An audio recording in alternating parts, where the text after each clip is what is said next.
Alright, dig this. You would think that after the heavy politics drove away all of us ignorant gamers from Battlefield 5 and the disaster that was Mass Effect Andromeda, that BioWare and Electronic Arts would learn their lesson. But after they threw a party mocking consumers while celebrating their absolute failure, definitely not what's going to happen. When asked to simply keep his politics out of Dragon Age 4, narrative director John Epler has this to say on Twitter. A few folks telling me after seeing my Twitter profile not to bring my politics into the game.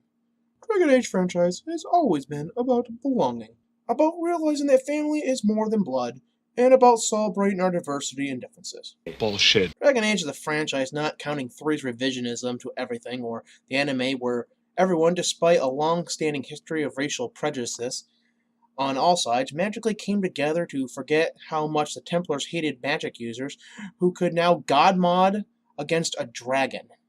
Yeah, don't watch the anime, it's bad.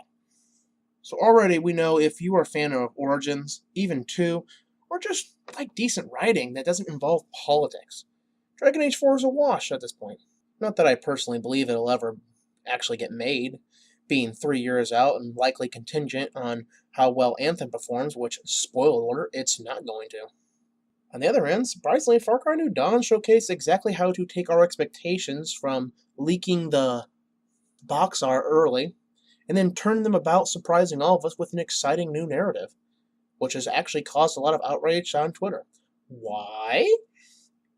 Because the two main villains are black, which sadly is all the outrage people see of these characters is their skin color.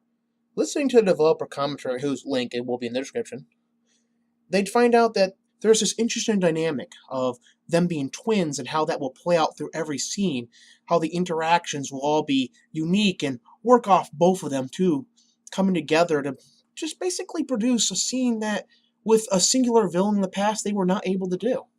And that sounds pretty cool. That these characters have a unique brand of authoritarianism, a word the left only really seems able to remember when not needing to misuse Gentile's fascism when smearing the right, boils down to might makes right, and I will bow before them as they ride across the waste, taking and destroying whatever they want to.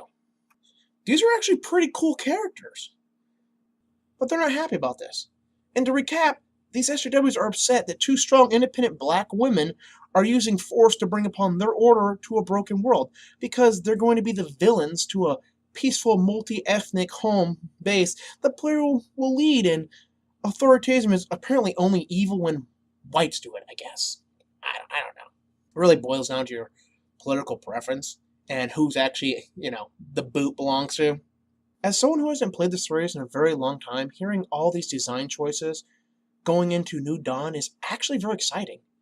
You get this home base that will upgrade over time as you bring more people into it.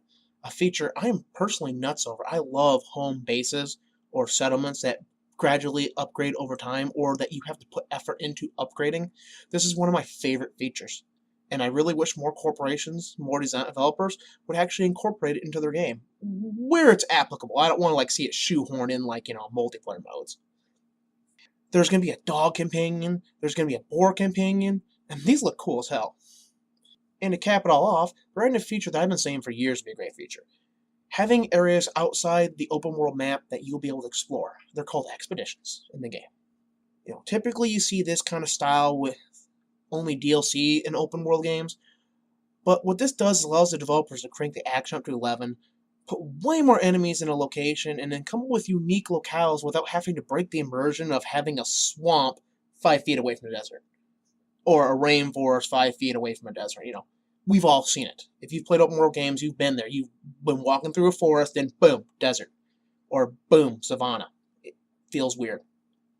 The best news for those thinking, fast, this is obviously a reskin of Far Cry 5, which was a reskin of Far Cry 4, which in turn was a reskin of Far Cry 3, with some new content added onto it, and that's exactly what they're charging for.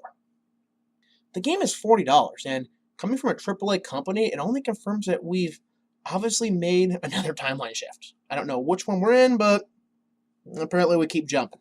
Joking aside, at one point this was probably an expansion to Far Cry 5, but after the rest of the DLC was rather poorly received, it was spun off into its own thing.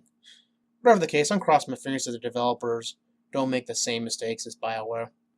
But given that Ubisoft is cracking down on their developers implementing politics in their games, that might just be the case. Ubisoft has made some poor decisions while trying to enter the Chinese market and with a lot of its previous titles. And like EA, it's had an issue with its developers being political and often vile on social media. Yet internally, it seems there's been a course correction, with the developers being instructed to stop ham-fisting their politics and agendas into the games, and instead focus on making solid products. A shift that the developers of Division 2 were bemoaning just mere months ago.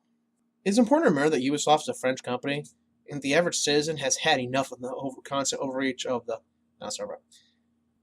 Something to remember: Ubisoft is a French company, and right now the average citizen has finally had enough of the constant overreach of the predominantly socialist government in France that openly celebrates breeding their own citizens into extinction. With massive protests, riots, and a revolt that is expanding to include truckers and farmers, France's political landscape is changing. And with that, Ubisoft will likely be changing as well, as its wealthy citizens, like the owners of Ubisoft, finally realize that they're not going to be insulated from the consequences of their actions anymore. And this will mean that we will probably see a drastically different Ubisoft going forward. There will be changes, and that's something that we're not going to get around anymore. That's all I gotta say. Peace out.